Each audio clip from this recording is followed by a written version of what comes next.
అక్కడే ఉన్నారా? ఉంటే ఒక్కసారి స్టేజ్ పైకి రండి ప్లీజ్. యా, నందకిషోర్ గారు ప్లీజ్. చుక్కలు తిక్కులు నేస్తులు నీకు చక్కగా బతుకు కొడుక, ఒక్కని వనుకొని దిగులైపోకు, పక్కనే ఉంటా నా కొడుక. అందరికీ నమస్తే. ముందుగా కుబేరా టీం అందరికీ శుభాకాంక్షలు. ప్రొడ్యూసర్స్కి, డైరెక్టర్కి, కుబేరా సినిమా కోసం పనిచేసిన ప్రతి ఒక్కరికి అందరికీ శుభాకాంక్షలు.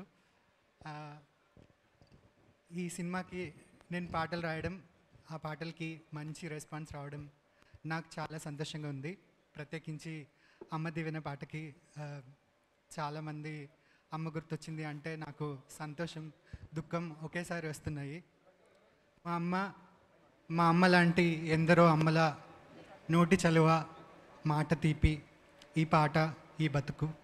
వాళ్ళందరికీ ముందుగా మనసులో నమస్కరించుకుంటున్నాను. ఈ పాటలు నేను రాసనడం కంటే శేఖర్ సార్ నాతో రాయించడం కరెక్ట్. నాది నాది, ఆయి ఆయి, ఆయమ్మ ఆయి, నా కొడుక, మాది మాది, ఈ థాట్స్ అన్నీ శేఖర్ సార్వి.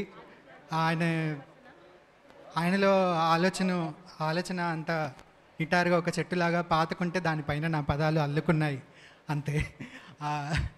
సార్ చూడ్డానికే కాదు, సార్ ఆలోచనలు కూడా చాలా ఎత్తు. అది ఆయనతో వర్క్ చేస్తేనే అర్థమవుద్ది. ఆ ఎంపతి ఎప్పుడైనా నేను నేర్చుకోవాలని అనుకుంటున్నాను. అంటే I want to pursue such an empathy. It was great working with him. Devi Sri Prasad సార్కి నువ్వు ఏ మీటర్ కన్నా రాయి, పాట సంగతి నేను చూసుకుంటే టైప్లో నేను సినిమాకి రాయడం కొత్త కొంచెం భయం ఉండింది. That he gave me that confidence. And ఎట్లయినా తోచినట్టు రాసుకునేలాగా. Thank you DSP sir. And పాట పాడిన సింగర్స్కి, హేమచంద్ర గారికి, అమ్మ పాట అందరూ మా అమ్మ పాడినట్టే ఉంది అని చెప్తున్నారు, సింధూరి గారికి and Dhanush sir. Thanks for giving voice to my words. చాలా చాలా థ్యాంక్ యూ.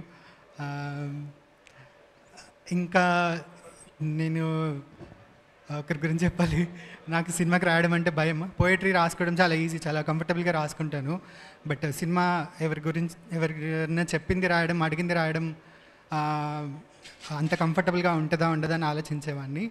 బట్ అది చాలా, అంటే వాళ్ళకి మనకి ఆ వేవ్ లెంత్ కుదిరితే ఈజీగానే రాసేయచ్చు అని తెలిసింది. ఇట్లా భయపడుతున్నప్పుడు నా చేయి పట్టుకొని ఈ స్టేజ్ దాకా నడిపించింది Chaitanya. Chaitu, thank you so much. ఒక పాటకే ఇంత రెస్పాన్స్ వస్తే అదొక రకంగా ఓవర్వెల్మింగ్గా ఉంది. ఒక పాటకే నేను చిరంజీవి సార్ని, నాగార్జున సార్ని, రష్మిక వాడిని, ధనుష్ని అందరిని ఇట్లా ఎదురుగా చూస్తానని అనుకోలేదు. థ్యాంక్ యూ అందరికీ. Thank you so much.